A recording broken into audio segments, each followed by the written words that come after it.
Hi Kadeli Cakes! Minsan baker, minsan barbero. Pagkakataon na nga natin to para makaganti ang api. Sa oras na to, napagtripan ko lang naman ang buhok ng aking partner. Sabi ko nga, turuan niya na ako para maggupit na rin ako sa shop namin. At sabi niya nga siya muna ang gupitan ko at pagpraktisan. Sabi niya nga sa paggupit ng buhok ay kailangan pantay, malinis at hindi bako-bako. Ang sabi ko naman parang sa cake din pala to. Sa tagal niya na nga din naggugupit, talaga naman nakita ko kung paano maggupit tong partner ko. Kaya mas marami talagang suki na nagpupunta sa kanya. Sabi ko nga sa kanya, kailangan imaginein kong cake ka para mas malinis at maayos at pulido at pantay kung magupit ang kanyang mga buhok.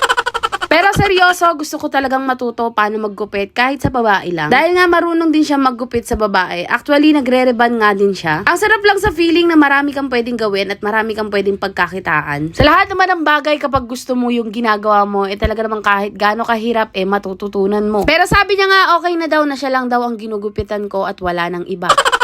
Kapag hindi ako busy o wala akong pinagkakaabalahan, dito ko tumatambay sa shop namin. Sa tagal nga naming may pwesto, nakita ko rin talaga kung paano dumating yung tagtumal, taglakas at yung tamang sakto lang. Ang mahalaga, may pumapasok at hindi tayo nasisiro. Natanong niya nga rito kung ini-imagine kong cake siya, anong flavor siya. Sabi ko, mocha. At habang tumatagal nga itong paggupit ko sa kanya, talaga naman nakukonvince na ako na maging barbero ako.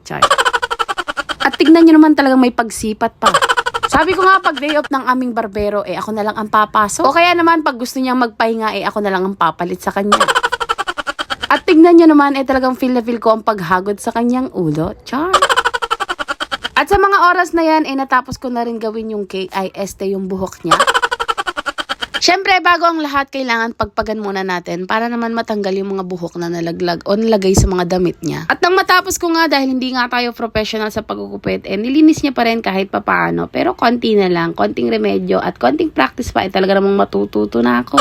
O diba, kayang-kaya niyang gupitan ng sarili niya? Sakto naman na may pumasok ng customer kaya naggupit na siya. Yun lang, salamat!